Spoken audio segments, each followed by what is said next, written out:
Since the original colonists left Earth in 1945, a group of Nazi scientists led by General Wolfgang Kurzfleisch has occupied an extensive military base on the dark side of the Moon. They're biding their time while working on the technology that will allow them to launch the ZODIAC. It will be the key to reclaiming their home planet as the mother of all warships. Back on Earth, the Sarah Palin-like U.S. President, Stephanie Paul, has sent James Washington, a black astronaut, well, actually a model, to the Moon because I thought it would look good. Her re-election campaign, however, is in jeopardy, putting a strain on ruthless campaign manager Vivian Wagner. The lander carries 2 astronauts, one of whom is an option. The movie features several Black to the Moon pun posters featuring the specially selected new African-American male model of the Moon, James Washington, to bring in U.S. presidents with their re-landing. Upon landing on the other side of the Moon, they meet the descendants of the Nazis who fled to the Moon in 1945, referred in the film as the Fourth Reich. Washington is captured after the other astronaut dies.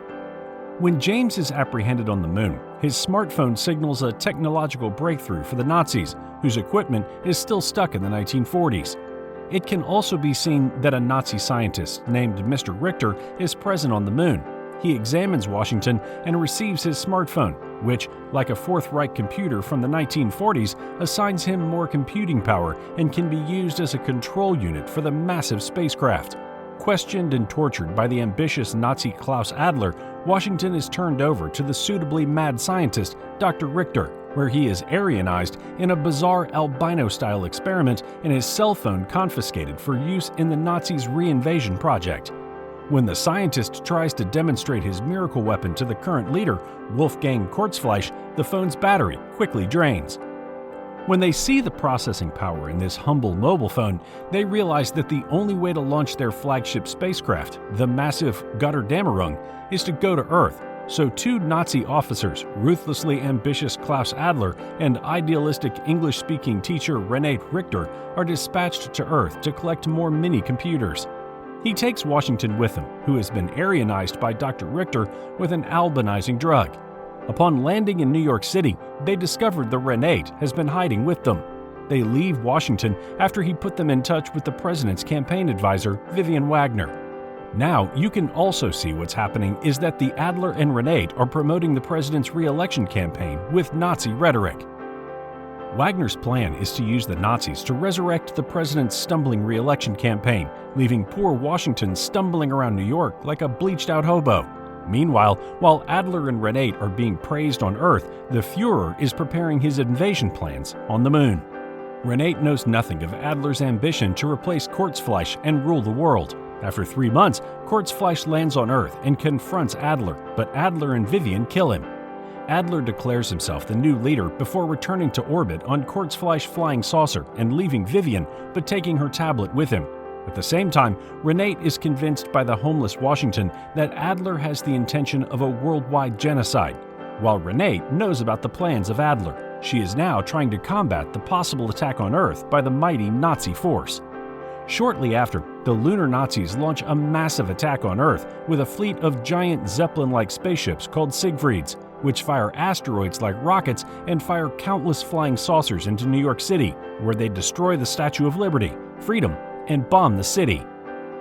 The United States Air Force attacks flying saucers with some success. The United Nations meets to discuss the Nazi threat posed by the Moon.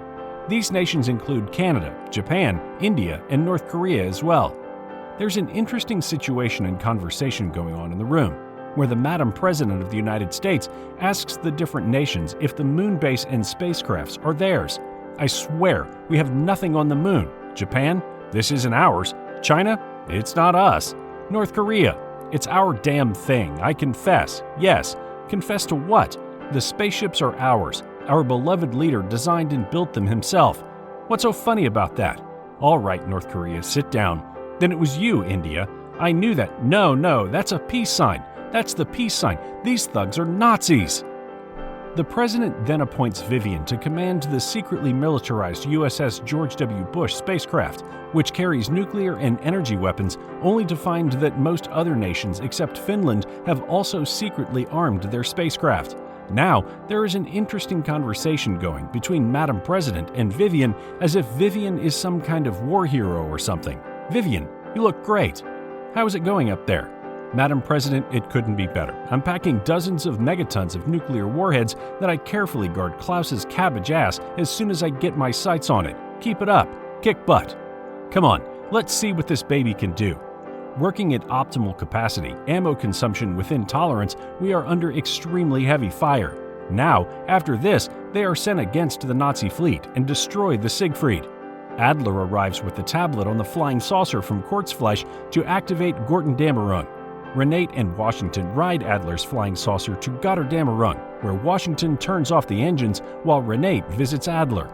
Meanwhile, the International Space Fleet is damaging the Nazi moon base and closing in on Götterdämmerung, dwarfing them all. As the commander of Götterdämmerung, Adler destroys parts of the moon to expose the Earth to his line office. During the fight, Washington disconnects Vivian's tablet from the Götterdämmerung control panel, while Renate kills Adler before he can shoot the ground. Renate and Washington escape separately when Götterdämmerung falls on the moon. The President of the United States congratulates Vivian from the UN meeting, whereupon Vivian reveals the presence of large helium-3 tanks on the moon, whose possession she immediately raises the only claim because their possession ensures an energy supply for millennia. This infuriates the other members of the UN, who are caught in a fight while the international fleet tests each other. The conversation between Renata and Washington goes like, and it's very romantic. It's okay, and you are what you're supposed to be. Did you know that you're kissing a black man? I guess we have a lot of work to do. And this doesn't stop there.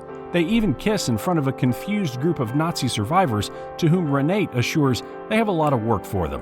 The final moments of the film appear to show the Earth during an international nuclear war.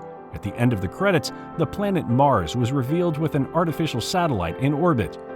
Although the plot is overstuffed, especially for a B-movie, the film does an admirable job of balancing various types of humor and storylines.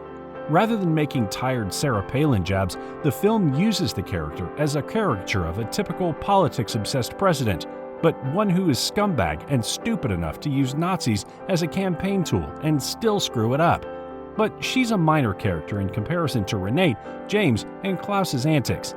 Iron Sky finds amusing ways to add racial humor, social critiques, and clever parodies to the silliness of the moon Nazi hook. What are your thoughts on it? Let us know in the comment box below. And if you liked this video, then don't forget to give us a thumbs up and subscribe to our channel. And make sure you share it with your friends before calling it a day.